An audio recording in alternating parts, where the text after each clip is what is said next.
Hello, everybody. This is Warren Wolf with Open Studio.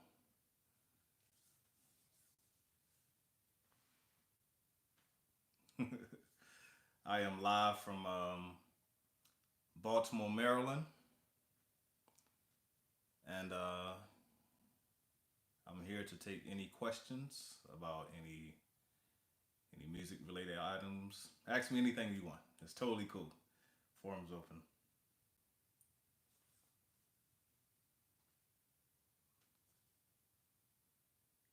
I'm in the house, live in Baltimore, Maryland again. So here with Open Studio. Feel free to ask me anything you want. We can talk about music, um, anything. You name it, you got it. We can talk about again anything. I don't have to keep saying that, so just let me know.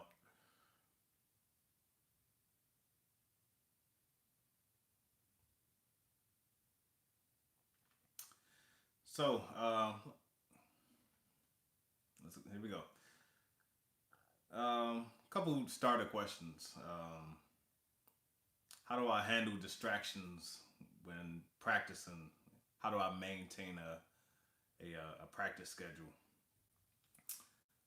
Um, well, one thing I definitely try to zone out from everybody, but one of the things I try to do when maintaining a practice schedule is typical thing. Wake up in the morning. First thing, well, once we get the kids all ready for school, I try to come and do about 1 hour's worth of just warm ups. A lot of different scales, major, minor. Do a lot of chords. Um, yeah, do a lot of chords. And then pretty much just try to work through some little things, just to just to keep the blood flowing, just warm up a little bit. I would say around hour two, around 1 o'clock, 2 o'clock p.m. Um, 1 o'clock, 2 o'clock p.m. I'm more or less just going over some classical music, sight reading material. That can range from any type of thing.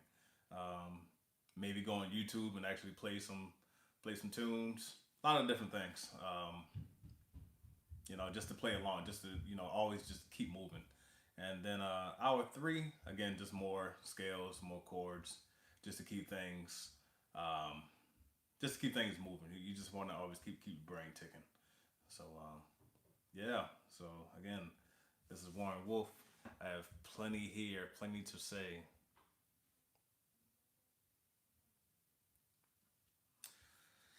So I have a question. What is my composition process? Um, that varies a lot. So one of the groups that I'm in, I work with the SF Jazz Collective. I try to write for members of the band. I think one of the things that I really love to start with, I love to start with, at least when I'm writing songs, I try to start with the groove. I want to make sure that the groove is happening. You want to make sure that people can feel a certain groove, whether it's swing, fusion, funk, any type of groove. I want to make sure that is there, and then from there I'll go to the bass. The drums and the bass should always be working together. So you want to make sure those two are like really locked in. Um, from there, I'm trying to figure out the mood of the song. Do I want it to be nice and like fiery, like jazzy, with a lot of harmony there, or do I want to keep it really relaxed? Maybe just a four-chord progression. That can vary just a lot. So there's a lot of things that I like to do compositional wise. Sometimes I may even start on the vibes and try to create a melody as well. It just all depends, what I'm really going for and what the situation is. Do my kids play music? My kids. I'm a father of five kids. My oldest daughter, she's 19, and then following that, I have three boys, and then my youngest daughter, she's 4 years old. So far, none of my kids play except for my oldest daughter. Well, she technically doesn't play, but she sings. So she sings. She hangs out a lot at Berkeley College of Music with a lot of her friends in Boston. She's a really good R&B singer, and she actually knows a hint of jazz too. The last time we were hanging out, she came to the club here in Baltimore called the Keystone Corner, and she sat in and she sang, I think, "Tenderly" with my group. So we had an awesome time doing that with her. Yeah, she's something else. She's awesome. So, any suggestions for buying vibes for a beginner? Instrument size. When I was coming up, one of the first instruments that my dad had me perform on was the xylophone. Um, the xylophone and the vibraphone are pretty much like the same sizes in the octave range. Well, not the octave range, but at least the same like length. The xylophone actually goes up really high. Um, the marimba is like the daddy of the instruments. That's the big one. If you're getting a concert size marimba nowadays, you can get them down to a very low C, and it pretty much goes as high as the vibraphone and the xylophone. As far as cost, you're looking at spending some money. The A pretty good vibraphone like what I have here is the Musser or the company that I represent called Mallet Tech. It probably run about $4,500, $5,000, something like that. A good marimbas cost a lot more. Marimbas cost about 25 to $30,000. It's wood, so a lot of these companies, when it comes to marimbas, they're actually going into like deep jungles and things like that, and they're cutting down trees to actually get that rosewood sound, and then they have to do a lot more work to the instrument to retune it and things like that. So as far as a good starter vibes, they have some one nighter vibes that you can find if you go on Amazon or Steve Weiss, any of those companies. You can find maybe a set of vibes for about 25 or $3,000. So,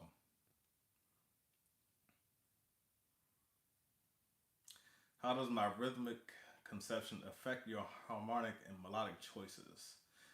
Um, I know I'm one hell of a drummer. Well, thank you very much.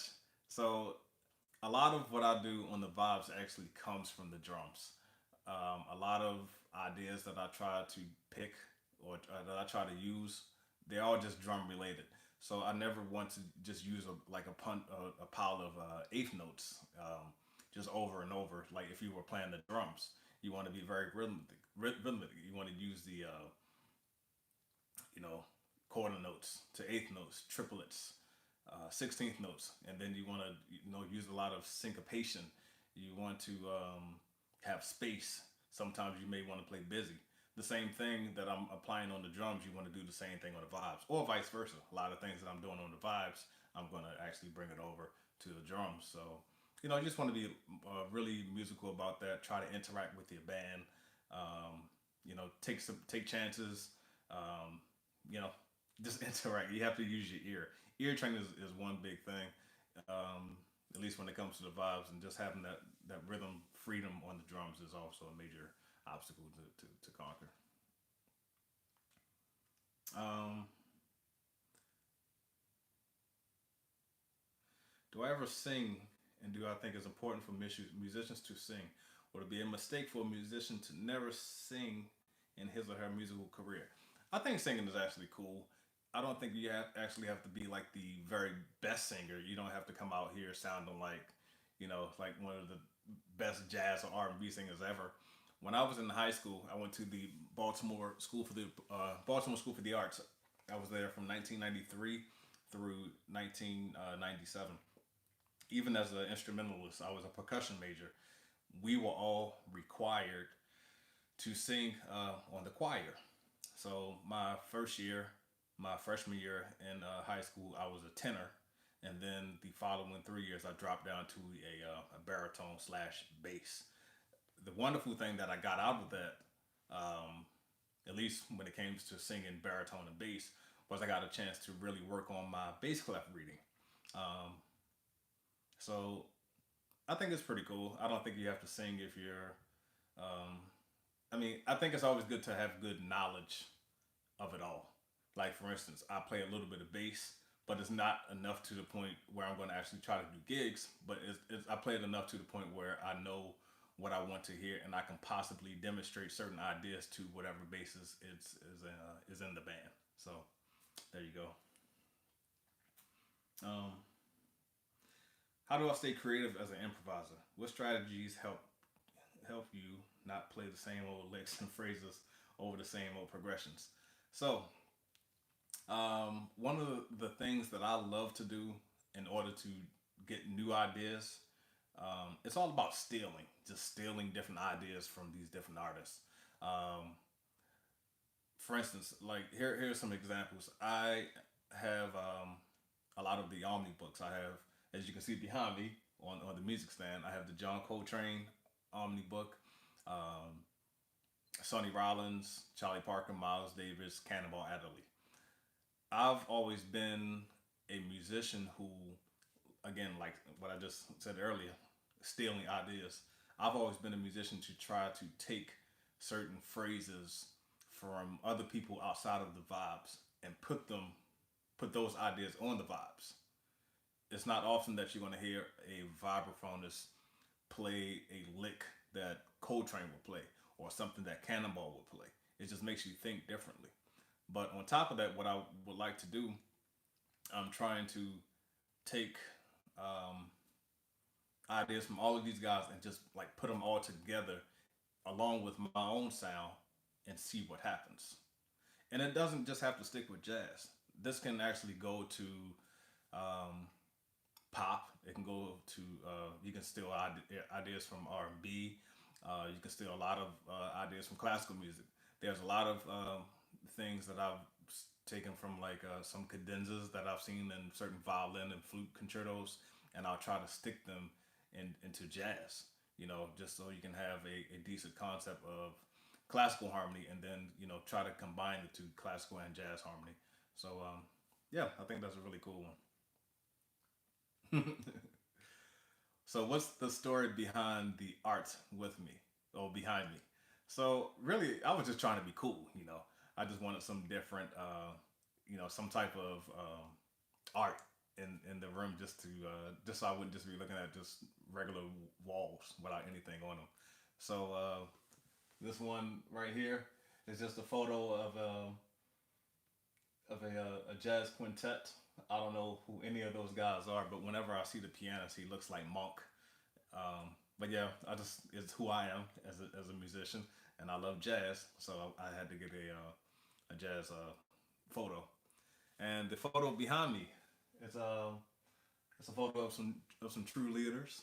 We have Nelson Mandela, Barack Obama, Martin Luther the King Jr., Martin Luther King the King. I'm thinking, see, got me thinking about coming to America. Martin Luther King Jr. and Malcolm X. So just four great honorable leaders, and you know, and during this lifetime and times before me. So, do I have any favorite target notes? 11th one to minor seven. Always interesting to hear what each person likes. Um, if I had to really pick a favorite note, I'm more of a guy who likes to play on the. If I had this progression, if I had like a four major chord going to the one chord, I've always been the type of person to, at least on the four chord. So let's say if we're in the key of C, if I'm playing an F major chord, I like to pretty much hang on that A, which is the third of F, resolve the A down to the G, which is the fifth of C. I've always been the type of person to kind of just play those type of notes and just, if that's what you mean, kind of hang on those type of notes and just, you know, make it sound good, make it sound pretty. So, but not really, I mean, if I, that's just something that just came to mind, but I'm really trying to always go for the best notes that just fit within the chord, and that note which is a fa, which is going to connect you to the next chord. It's all about connecting the dots. So And also, by the way, if any of you guys want any examples of me playing stuff like this, you let me know. Just ask the question, and we'll make that happen. Who are some of my favorite artists to work with? There are plenty. There's a lot. So I'll give you a few. Um, I've been working with Christian McBride and his group Inside Straight. Every one of those guys. Peter Martin, Open Studio, Carl Allen, and Steve Wilson. I've been working with those guys for um, has to be at least 12 years now. Of course, the SF Jazz Collective. But then I have a bunch of people like who I really don't tour with, like, but in my own band. There's a drummer, just name dropping a few. There's a drummer named CV Dashiel. He lives here in the Baltimore, D.C. area. Bass player by the name of Jeff Reed. I love working with him. My pianist, Alex Brown. Um, Vocalist, Imani Grace Cooper. Um, yeah, there's so many to name. Yeah, I mean that's just some of my favorites. And then I have some people outside of jazz. Like I have a good friend Rashawn Ross. He's the trumpeter for the Dave Matthews Band. My friend Kevin Williams. He has a horn section called the Regiment Horns, and they've been out with Justin Timberlake for the past couple of years. So it's a lot. I mean, it's so many people to name. So I like working with a lot of folks. Do I know any cool places in LA for the jazz scene? Um, let's see. The two that really come to mind right now is the Blue Whale in downtown Los Angeles, and Catalina Bar and Grills. I don't know if that's still happening, but those are the two places that really come to mind. There's some great musicians out there in LA, but those are the two places I can really think of. Not unless you're going to catch jazz sometime at Disney Hall. Does anything else coming? Yeah, the Mint. The Mint is a good one too. So, um, now we got a lot of questions here. Any advice on using common tones between chords? There's a lot. There's a lot of info on using God tones. I would love to be able to introduce interesting common tone lines as well as God tone lines. Um, Stefan Harris and I were talking about this one day. We both agreed that there is no wrong note in jazz or in improv, I should say. You ever see somebody when they play that wrong note and then sometimes they make that face like, that was wrong. Actually, you're not wrong because chances are the correct note is probably a half step away, like going down, or a half step away going up. You just got to know which one to resolve it to. You got to think quickly about it. Um, so again, it's about connecting the dots. One exercise that I would love to share with you and many others. Take any tune. Like I love to use all the things you are. So maybe I'll play a little bit for you. I'll do this for a second. So if I'm just using the half notes, so that's the melody. If you wanted to just say if you're just trying to do a half note solo, so we're using the tempo 1, 2, 1, 2, 3, 4.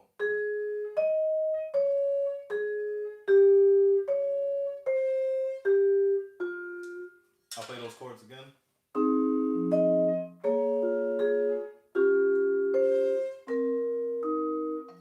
Try to fill in the notes between that.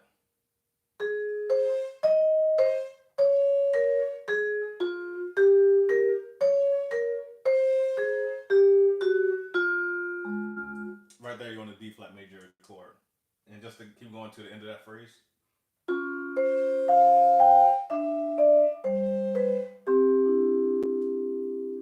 And so forth. When you're done with the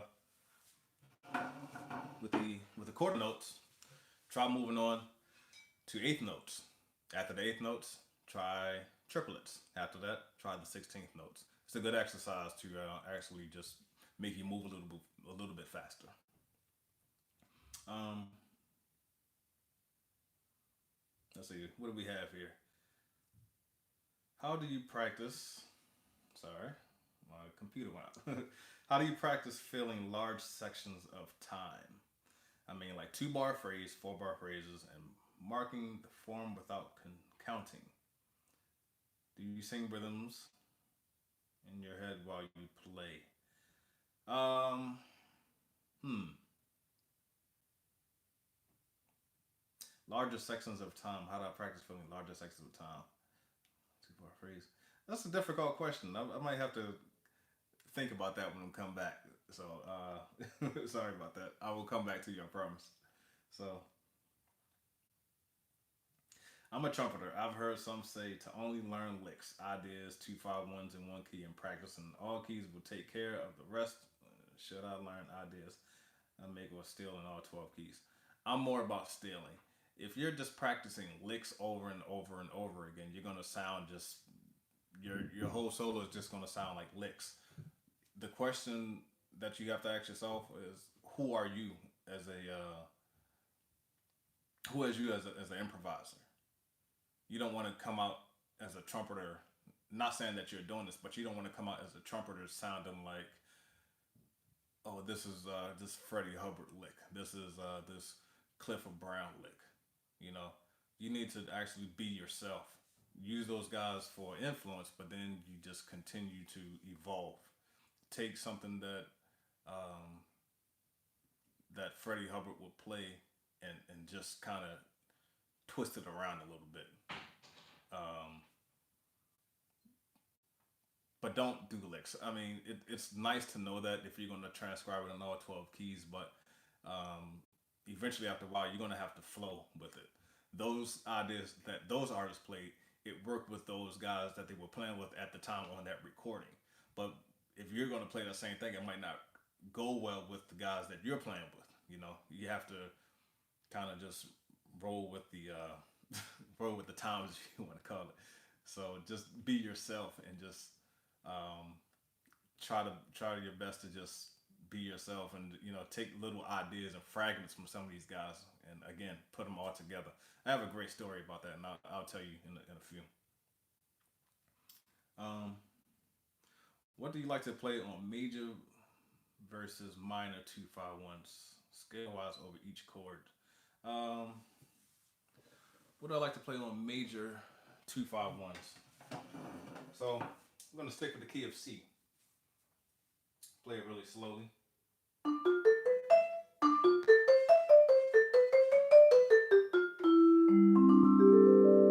One more time.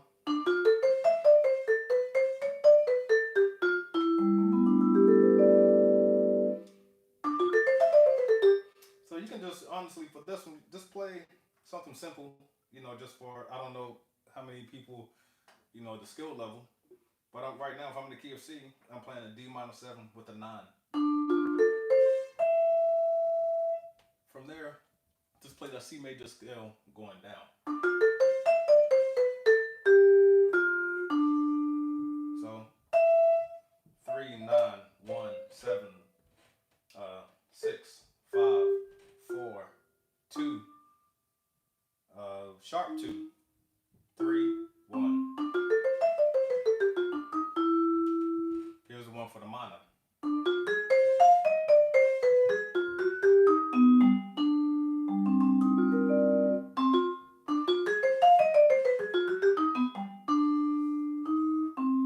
Back to the major.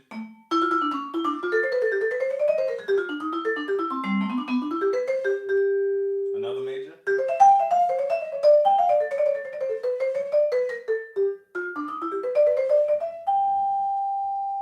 Minor.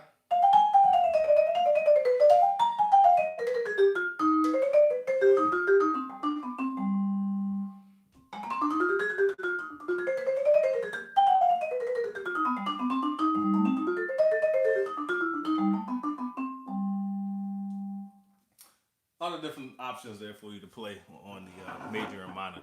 You just have to make sure that you're hitting those key notes. If you're going to play minor, make sure you're trying to really focus on, if we're in the key of C, focus on A flat.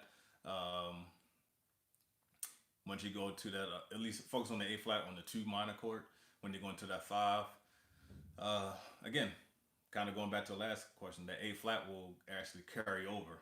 That will be the flat nine, G, B, D, F, A flat, and then from there you can resolve A flat to A, which will make it C minor 6 or C minor 13, whichever one you like to call. um, what grip are you using when I'm playing four mallets? So um, I actually have my own grip. I only have three mallets here right now. Um, Honestly, I just lost the fourth one. I don't know where it is. But typically, I'd like to do what's comfortable. I've technically never had a like a beginner's vibraphone lesson. My dad was the main person who taught me how to play vibes. And when I used to ask him that same question, I say, "Hey, how are you holding the sticks?" And he would say, "Just kind of just put them in your hand and cross them." So let's see if I'm trying to open this up a little bit. So once I grab the stick, I'm between those two, and I am crossing just like that. So if I have to open up the stick, I'm more just putting the thumb in and just spreading, close, spread, close. And it would be the same thing with my left hand. So if I were just playing some chords,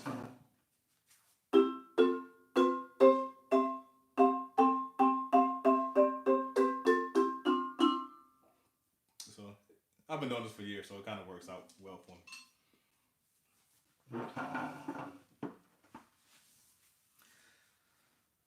How do I get your How do you get your biceps from playing the xylophone? Um, I don't even know how to answer that. It's funny. Uh, Honestly, I mean, I do a lot of physical fitness.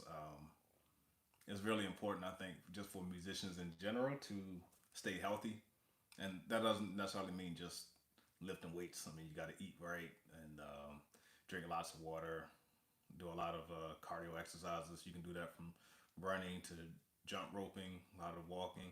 But then at the same time, I love to just go in the gym. Again, I like to just lift in order to get a great sound.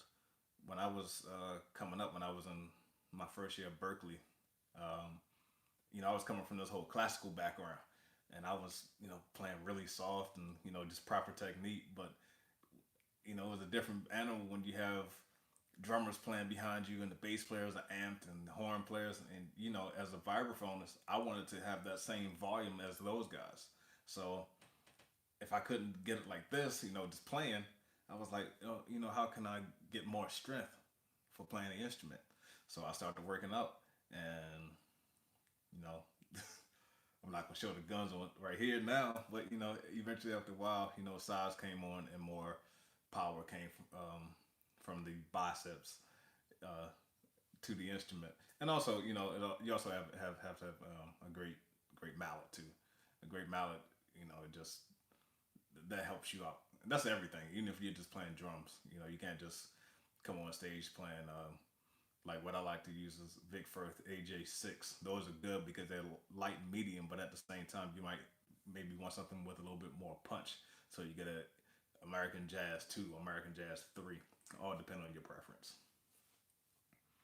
How did I learn to play piano? Um, my dad first taught me how to play piano at the young age of 3 or 4. Basically, my dad started me off just playing 2 5 1s, and I mean basic 2 5 1s. Um, if I were at the piano right now, we start if the chord progression again key of C, we would just play things like D F A C, and then the next chord going to the 5 7 G B D F, and then going to the one major 7 C E G B, and then from there, we're going down the whole tone scale from C to B flat and A flat. So from that C E G B, I would go C E flat G B flat and so forth. And then once I got the hang of that, he would say, okay, let's work on inversions. D F A C. So instead of doing a jump up to G B D F, I would do D F A C and then D F G B, and then going to the one chord C E G B. And then after many years of just practicing many different versions in the major and in the minor, um, like when I got to high school, like the teacher knew I could play vibes, but we didn't have a pianist. So I started filling in on piano, and again, just practice, practice, practice, practice. You know, one of the first tunes I learned was Doxy back in the day by Sonny Rollins, and a lot of the chords that I was using were just very basic, 1 3 5 7. But I had to remember those lessons that from my dad. You know, try to invert this, try to take out the bass note because the bass already has the root covered. So what else can I play? Yeah, the root.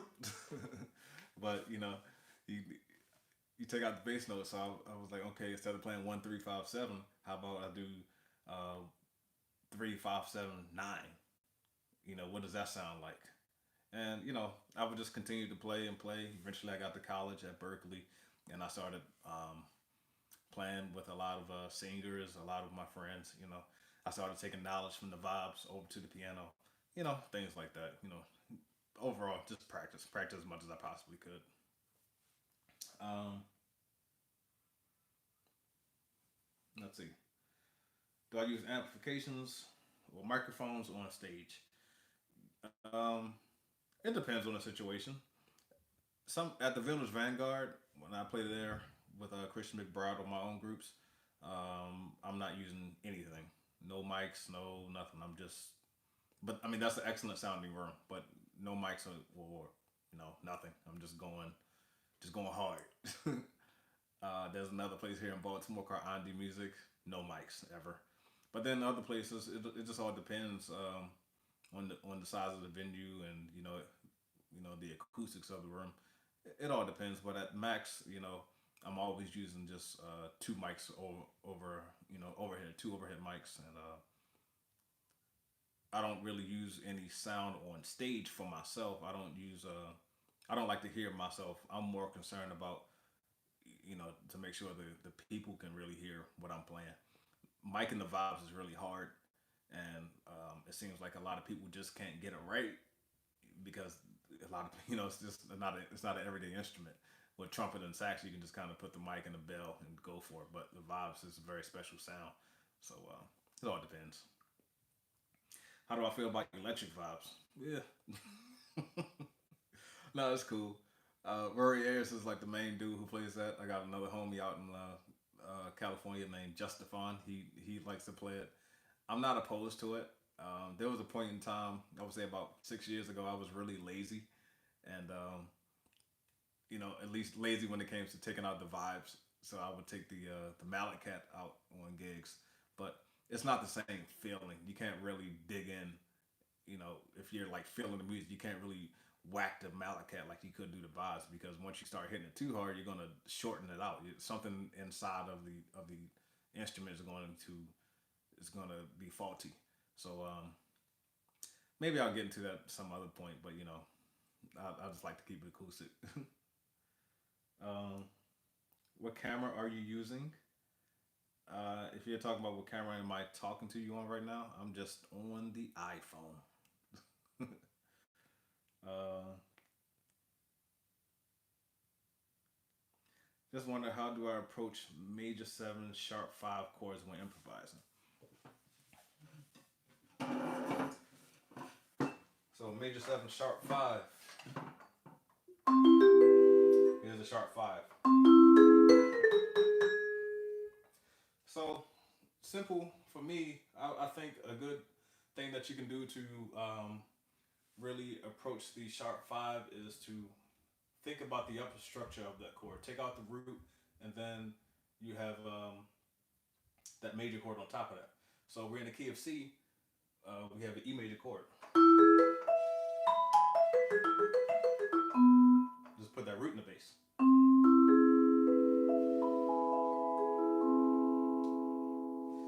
So in this case, I'm going to try to play just about everything possible in the key of E. Not necessarily E major 7, just a key of E.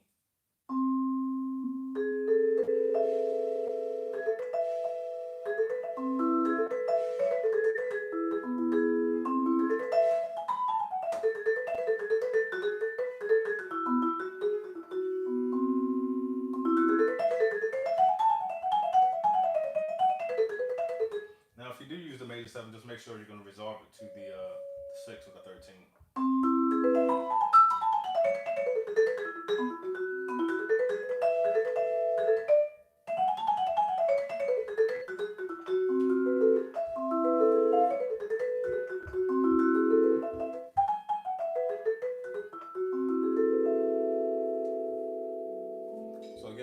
about the upper structure of the triad, if we're in the key of C, just think about the E major triad if you can. What are some standards I recommend to beginner improvisers? I'm mainly a drummer, but getting quite into piano and vibes. Um, hmm. So I'm gonna think about some tunes that my dad had me learning back in the day. One tune that you can learn is I'll go with Saint Thomas by Sonny Rollins. Um, Record Me by Joe Henderson. Um, let's see, How High the Moon. That's another one. Um, My Little Suede Shoes by Charlie Parker. Um, again, All the Things You Are. I'm trying to think of some bluesy tunes as well. Another one, Sugar. Yeah, Sugar is a good one. Um, oh, I give you one more. One of my all-time favorites that I used to play when I was a kid, by Dizzy Gillespie, A Night in Tunisia. Um, there's a any of those songs I think would be cool. And also just learn the blues. You can learn something simple like "Now's the Time," um, uh, or "Blue Monk" by Thelonious Monk. So those are all some great tunes for you to learn. How do I go about learning harder tunes? For example, a tune like "Stablemates," where there are a lot of changes going by really fast. Well, one thing, you don't have to play the tune fast, but one thing I would try to advise for you, well, learn all the changes if you can, but then don't try to play every single change that comes, that's right in front of you. Try to figure out that common key note that you can try to use across a couple of bars. Also, try to maybe play a couple of blues licks in there. You know how they say the when in doubt, play the blues. Um, but try to listen to the harmony and listen to how the chords are just related. One way that I try to learn tunes. I mean, I probably have an advantage over most musicians. I have perfect pitch, so but even so, even with that, you still have to try to memorize certain tunes. But try to maybe just try to listen to the song over and over again and see if it just kind of sinks in. You should have a relationship with the instrument to the point where you should be able to recognize certain tones and colors. You should also be able to recognize um, if it's a major seven chord, if it's a minor seven chord, if it's a minor seven flat five. All of those type of things are necessary. So if we're playing a tune like Stablemates, again, you don't necessarily. I'm just going to the improv part of it. You don't necessarily have to play all of the actual chords. It's nice to do that, but maybe fall back a little bit. So the first four chords: E minor seven, A seven, E flat minor seven, A flat dominant seven. I think I said it right. E minor seven, A seven, E flat minor seven, A flat seven, then to the D flat. So you can honestly, if you wanted to, if you were slick about it, try playing that D flat um, blues scale just for a quick second. So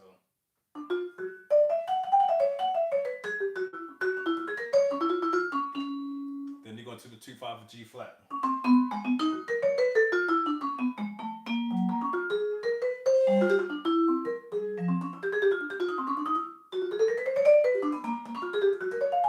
2/5 1. Here's another 2/5.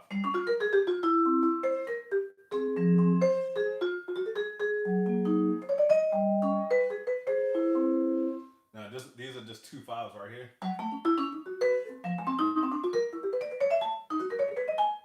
Back to the 2/5s.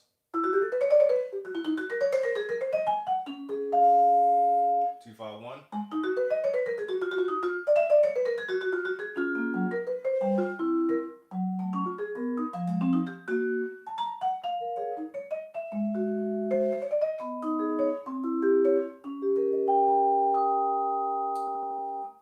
So try to recognize certain patterns. Try to recognize where the 2/5 1s are.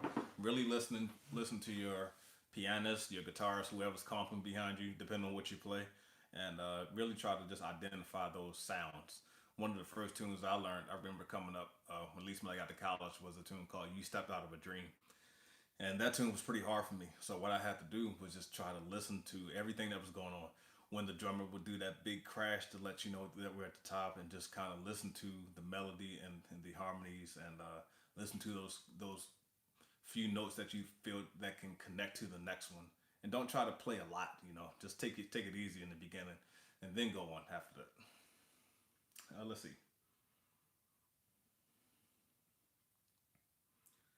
Do I have any tips on becoming fluent in all 12 keys?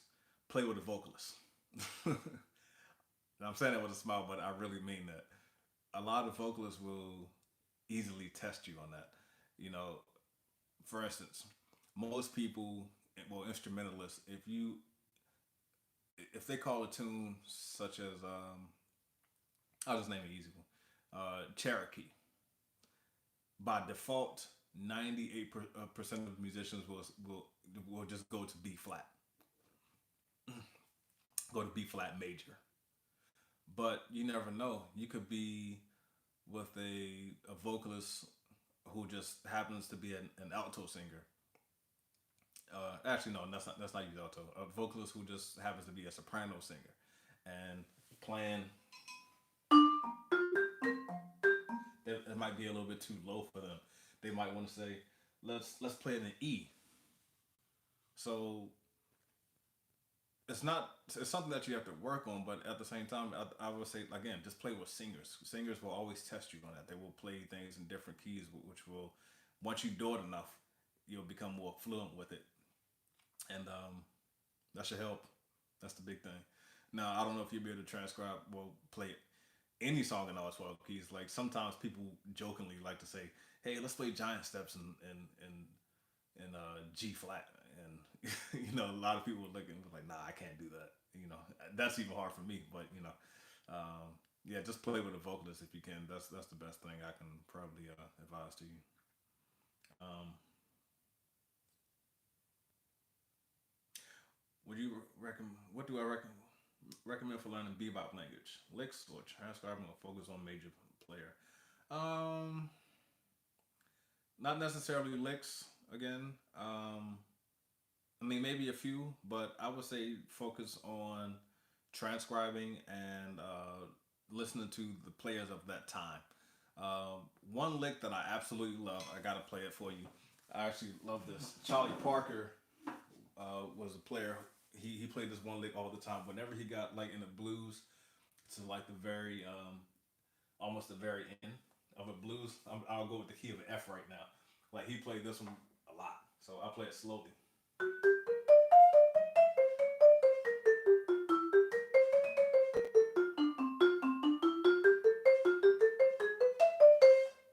So that fits over the 2-5-1 at the end. So if we were playing the blues, so I'll just play it from the top a little slower. 1, 2, 3, 4. 1, 2, 3, 4.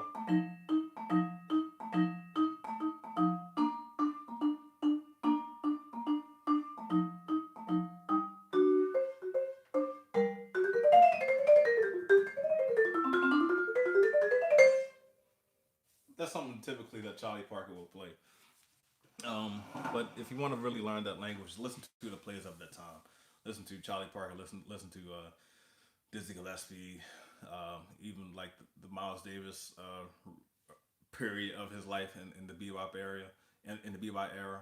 Um, One video that I absolutely love is like the video with Charlie Parker and Dizzy Gillespie playing Hot House. A lot of information there. You can find that on YouTube. As again, type in Dizzy Gillespie, Charlie Parker, Hot House is one of the I think one of two active recordings or on film that you can actually see Charlie Parker. So those are that's one of my favorites right there. Um, what was the most memorable experience at Berkeley? Hmm, that's a lot. A lot of things going to Berkeley. I must honestly say one thing that just sticks out is my time studying with the late great Dave Samuels. Dave Samuels, if you guys don't know him, he was a member of Spiral Gyra in the '80s, and then he had this group called the Caribbean Jazz Project, and he was the reason that I decided to go to Berkeley. Just touching on something else that somebody said earlier, uh, a lot of stuff that Dave played, I wanted to be just like him. When I was in high school, when I first heard Dave play the tune Morning Dance, and he had that great marimba solo.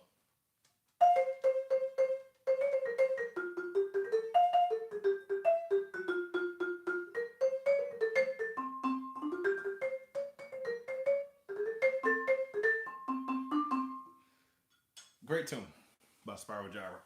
And when I heard that, I was like, wow, I'm really starting to understand improv now. And Dave was the reason I went there. So out of three, four, out of eight total semesters, I studied with Dave for seven of those semesters. The other semester I studied with a great vibist, Ed Sandin. But Dave Samuels was like a hero of mine. I don't have many heroes in in this whole music thing. I would say Dave Samuels is number two. My number one hero, believe it or not, is the drummer Dennis Chambers.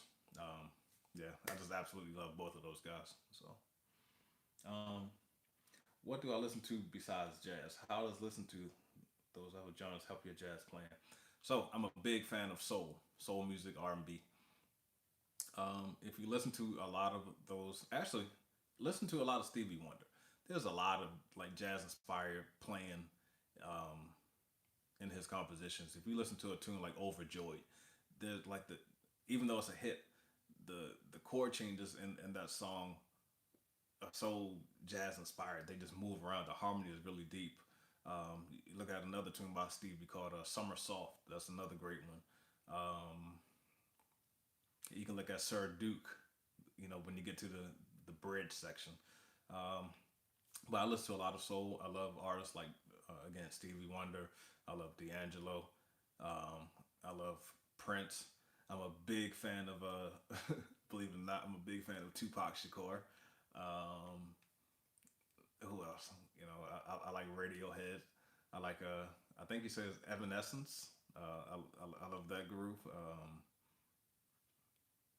Shoot, there's a there's this keyboard player. I think he lives in L.A. He's like totally jazz inspired, but he has a lot of like hip hop beats behind his music. His name is Kiefer. Um, there's this one artist. I'm not sure if it's a group or if it's an artist, but I saw it on. I heard his music one day in a hotel, and so I Shazammed it, and it said FKJ. So I looked it up on Google, and the artist name was French Kiwi Juice. Check that one out. And no, I'll give you one more. I'm a big fan of Kareem Riggins. That's another jazz hip hop inspired artist. So there's a few for you. Um, what's a vibe record that we all need to listen to transcribe right now? I'll give you a record, one of my favorites. Anything by Warren Wolf that you can transcribe. That's always some bad stuff right there. But there's a tune. There's a record by I believe it's under Milt Jackson's name. It's called "The Way It Is." It's live with I know Ray Brown is playing bass and Monty Alexander is on piano. They're playing one of my favorite blues is called Frankie and Johnny. If you know the story of Frankie and Johnny, um, I can't really name but so many vibes records because I don't really have many of them because the way I grew up, I always wanted to be my own voice. So I figured if I were listening to other vibraphone players, I might try to steal their ideas. So I'm more into horn players and things like that, checking out their records. But um, yeah, I would definitely say the way it is. Listen to that one by Milt Jackson, Milt Jackson Quartet or Quintet. Um, Pedro, what's going on? What's the best route to run from Central Park to the Village Vanguard? The same route we did. So for those who don't know, I'm not a I'm not a person who runs all the time, but I do it enough. So me and my buddy Peter Martin, we decided to do a run the last time we were in New York at the Village Vanguard, which was in December. We started on 59th Street, which is in Columbus Circle, right near Jazz Lincoln Center. It was a pretty, it was a cool day, about 55 degrees. We went around the entire Central Park. That's from 59th up to I believe 110th, and back down to 59th. And then when we got to 59th, I said, hey, let's just run to the Village Vanguard. So the Village Vanguard is down near uh, 12th Street and 7th Avenue. So all in all, I think we bust out like 9.5 miles that day. So a lot of fun. I'm gonna have to hit it with you again, bro.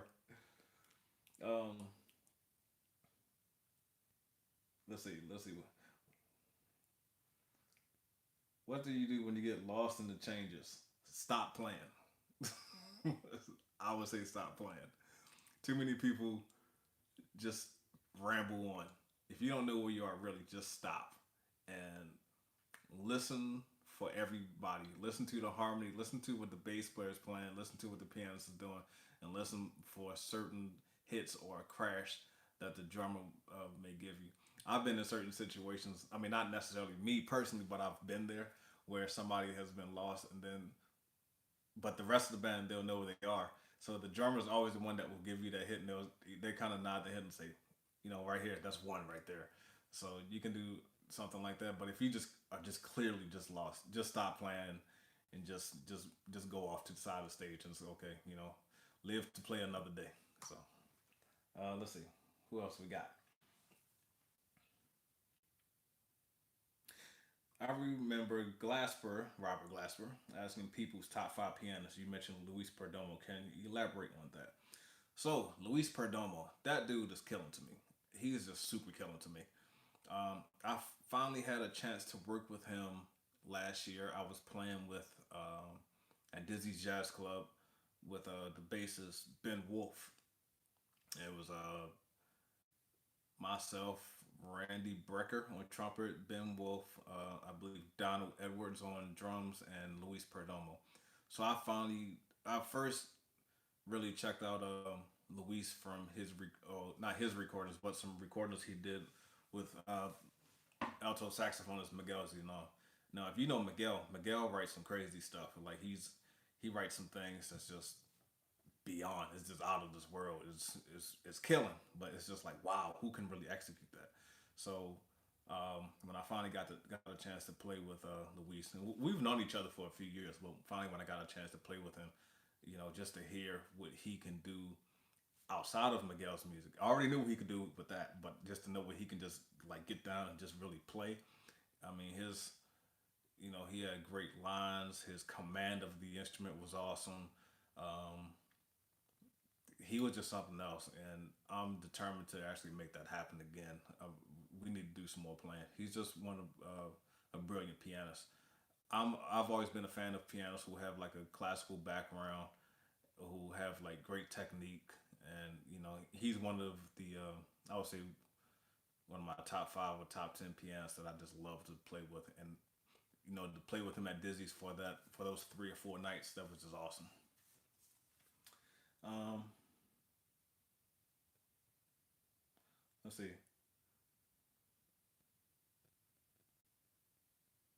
how did I meet Aaron Deal? Can you talk about recording the Spokesman's narrative with him? One of my favorite albums of all time. I first met Aaron when he was 19, maybe. He was with Jazz at Lincoln Center at the time. He was with Wynton Marsalis group, and they stopped in this club. And at the time, I was living in Boston, and he came in and he was like, "Yeah, let's play." And I was looking, I was like, "Who's this kid?" I mean, I was only but 6 years older than Aaron or something like that. But we kept in touch, and again, how I talked about the whole classical background. So I found out that Aaron has a deep classical background, and he's been a fan. He's always been a fan of mixing classical music and jazz. So he's a huge fan of John Lewis, the pianist for the Modern Jazz Quartet. So when the idea came for Aaron to record his first record for Mac Avenue, he wanted to have like that classic sound, like the modern jazz quartet. So he had myself, Rodney Green on drums, and David Wong on bass. So we got together to record some of that music, and we actually just we toured together for that particular quartet for about 3 or 4 years. Aaron, he actually recorded the Carnival of Venice. He accompanied me on my second record titled Wolfgang, and he played the Carnival of Venice behind me. And we still get together and play every now and then. Uh, Sometimes we play duo. Aaron is just a great pianist. He has again lots of technique. He plays with a lot of symphony orchestras. He plays with Philip Glass. He's just a wonderful human being. The dude can really play. So, do you need to go to a conservatory or jazz program to be a great jazz musician? Um, wow, you had to ask me that. I would say yes, yes. I think it's awesome to be in a school setting, to be around people that are better than you, to like on a daily basis. One of the things that I see, like I don't know, should I call it a problem? Well, yeah, I'll call it a problem. One problem that I see with a lot of people nowadays, a lot of students, well, it's like a problem for students.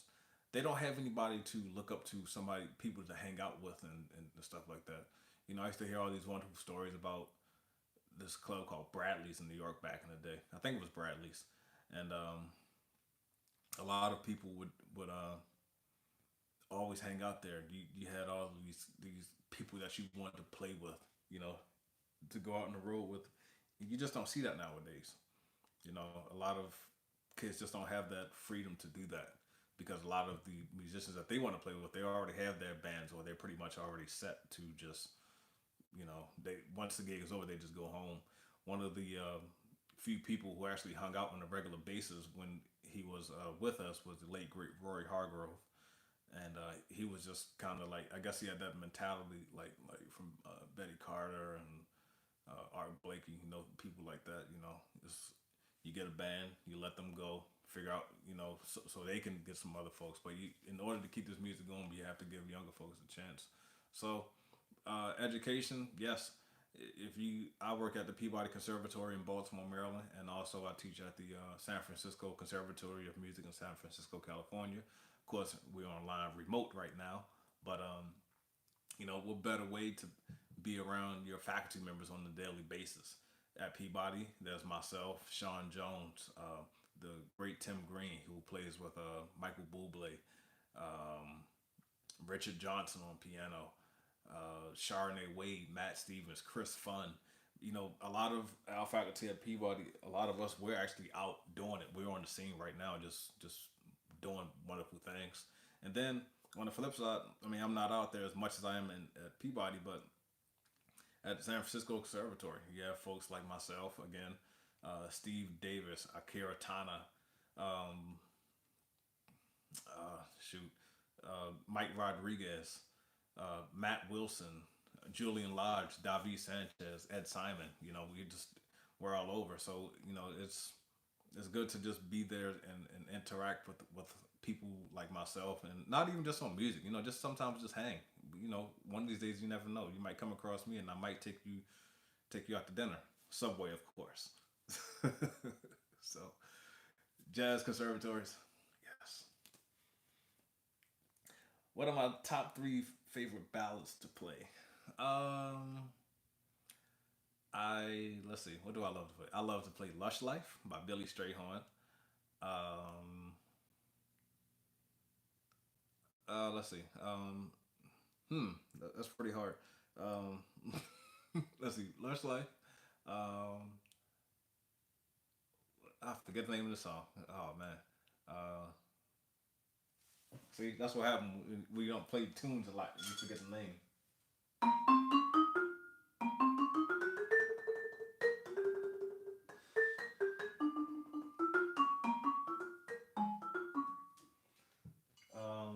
I forget the name of that one. Oh, I'll give you one more. "Solitude" by Duke Ellington. I'm just a fan of those composers back then. So those are three of my favorite ballads. What distinguishes Milt Jackson's style from other players, in my opinion? Um, the way he would swing when he played, he almost played straight to a certain degree when he was swinging, but he had a certain way of always playing the mallets that he used.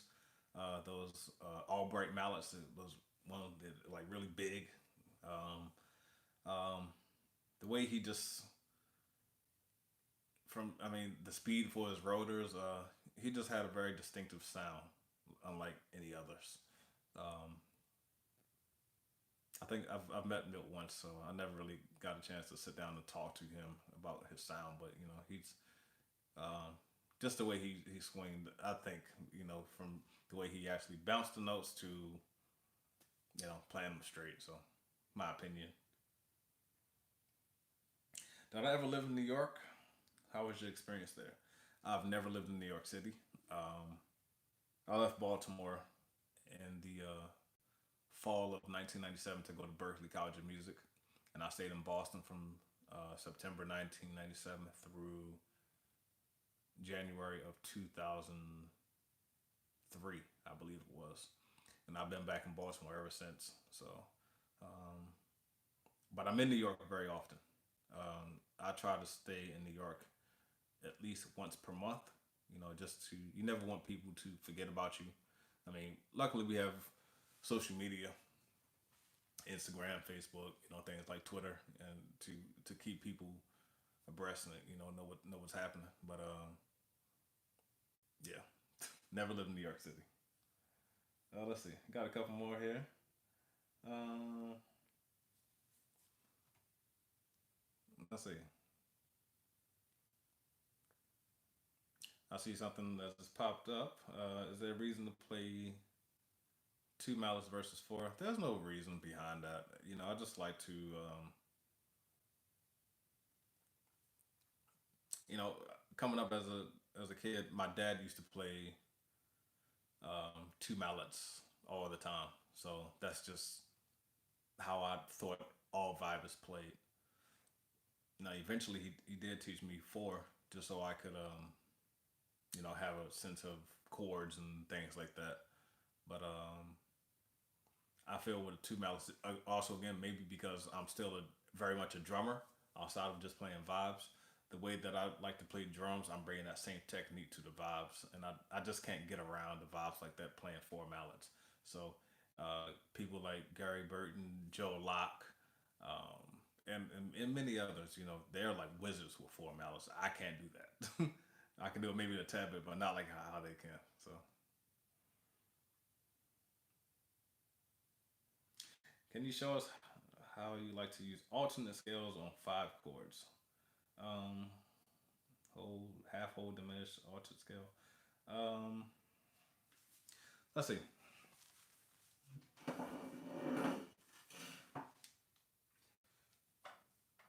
So again, the key of C. That's I'll go with the key of F.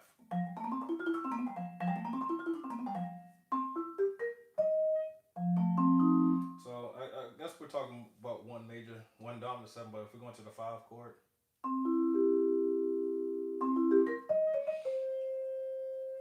so that phrase right there is the five chord. One, three, five, seven. Here I'm going to go to the sharp nine.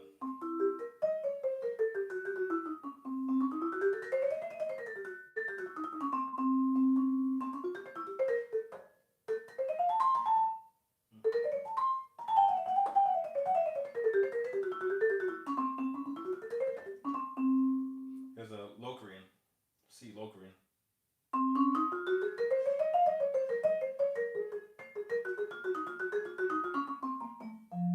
So I'll do that. I'll try to resolve. I'll do five to the one chord. So here's a C Locrian.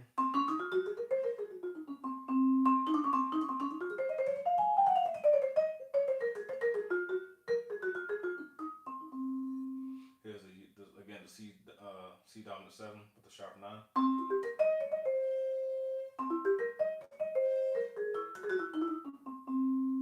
There's a regular five chord. Mm.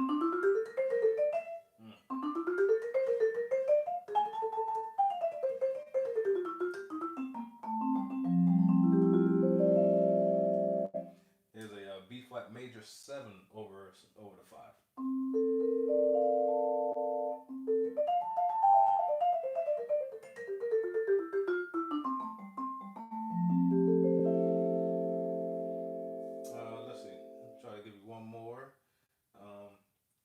something really cool you can do with the 5 chord.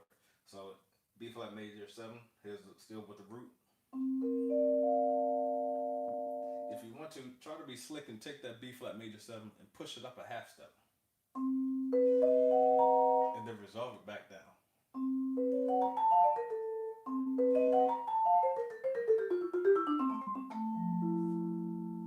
Um, and you can do the same thing. Instead of playing B major 7, let's go down a half step. A major 7.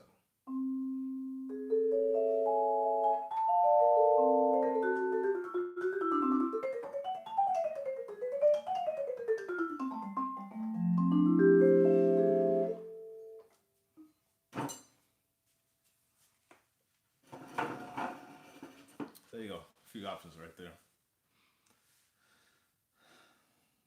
Let's see. Do we have any more questions here? I'm gonna hang out for a little bit more. What challenges do you find in switching from your home instrument to one that's provided? I think I just caught that.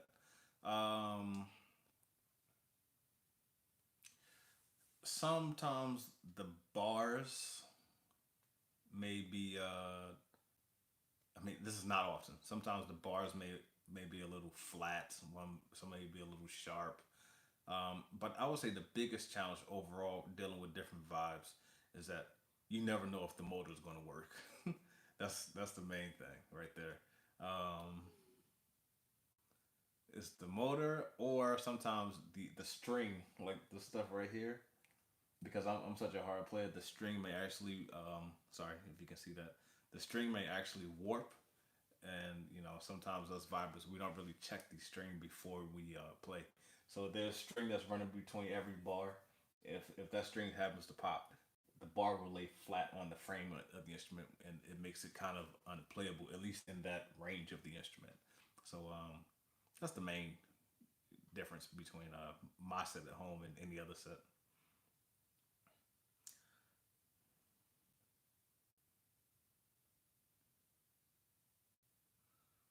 Who, I guess you're asking, who is my favorite arranger nowadays? Um, Given that you have worked at the Jazz Collective with top-notch writers, including yourself, let's see. One of my favorite arrangers probably is hmm, that's hard. I'm going to stick with the collective for this one. Um, Probably our drummer Obed Calvaire. Um, Obed is a very talented dude.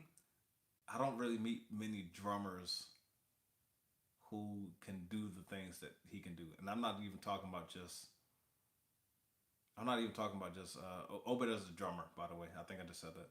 I'm not even talking about just somebody who's just playing drums behind you. Like Obed is a master drummer who understands all just about everything about the drums, and I'm kind of like just like in awe every time I see him.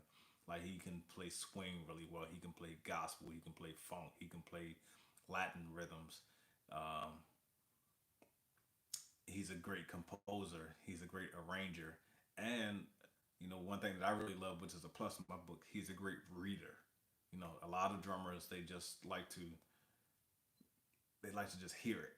They don't read the charts. I'm telling you, a lot of drummers are like that. I don't know why, but Obert actually reads the charts to follow what's going on with the whole band that's playing. So yeah, Obed Calver, he's more probably one of my favorites. Um, how did I discover you have perfect pitch? I first discovered perfect pitch maybe like I really knew I had it. I think in high school when I was going to Peabody Conservatory. Before that, um, hmm, when I was taking up like a lot of classical harmony, my teacher, used to help me with a lot of things when it comes. A lot of classical harmony has a lot of rules. Like you can't move in parallel fifths and all the stuff like that. And I needed help with a lot of that stuff. But one thing that my teacher always said to me was, uh, at least what she had in my reports, you always had a good ear. and I never really paid that any attention until I got to high school. So when I again, this is 1993. One of the hottest songs that was on the radio at that time was a tune by Mary J. Blige titled "Real Love," and a lot of the kids, they were sitting around the piano and they were trying to figure the song out. They just couldn't play it. And me being a freshman in high school, uh, I stood up. I said, I can play it, and everybody turned around and said, "Who is this? Little freshman kid?" And I got on the piano and I just played it just like that. Never practiced or anything. And they was like, "Wow, how'd you do that?" And I started asking myself, like, "Yeah, how did I do that?" So eventually, I just started, just started guessing, giving myself a guessing game. I would play any note and just see how quickly can I get it. And then that one note went from one note to two notes to three to four. I don't really go beyond four or five, but I just really try to listen to, just listen to the colors. Um, have I ever thought about the use of marimba in jazz? Very much. I've recorded, I think, every album to date that I've recorded as a leader, except for my last record, Reincarnation. I've used the marimba in some form. The marimba is powerful. It changes the sound of everything. You don't necessarily just want to just, well, for me, I don't want to necessarily just have a record of 60 to 75 minutes of a bell like vibes. It's fine, but the marimba just gives you something else to deal with. So very much all the time. I actually own a marimba. I don't have it with me. It's in my studio at the moment, but the marimba is awesome. So we're gonna take one more question. What do I want from my bassist? Bassist, if you can keep time, if you can be in sync with the drummer, if you can have, let's see, and I don't necessarily mean just quarter notes, but if you just have a good sense of, let's see, if you wanted to do quarter notes, we're playing jazz, have a good sense of time for the drummer. If we're grooving, make sure you stay in the pocket. You don't necessarily want to just go all over the place playing a bunch of uh, fill-ins just because you can, because you have the chops or technique to do that. I'm listening for your use of harmony. I'm also listening to your use of space, and solo is like the last thing that I really need. If you can do that, that's a plus. But you just want to have a good, solid foundation, nice rhythm, and yeah, just be very solid and grounded. So I'd like to thank you guys for tuning in. This is my very first session with Open Studio, and I will definitely be sure. We'll definitely do another one very soon in the future. This was a lot of fun for me. Just an hour and 20 minutes of just talking, and I'll definitely do another one of these in a couple of weeks. Again, this was a lot of fun for me. I just have lots of stuff to talk about. There's a lot more that we didn't dig into, but you know, I will definitely be back. Thank you guys very much for tuning in. Much appreciated. Peace.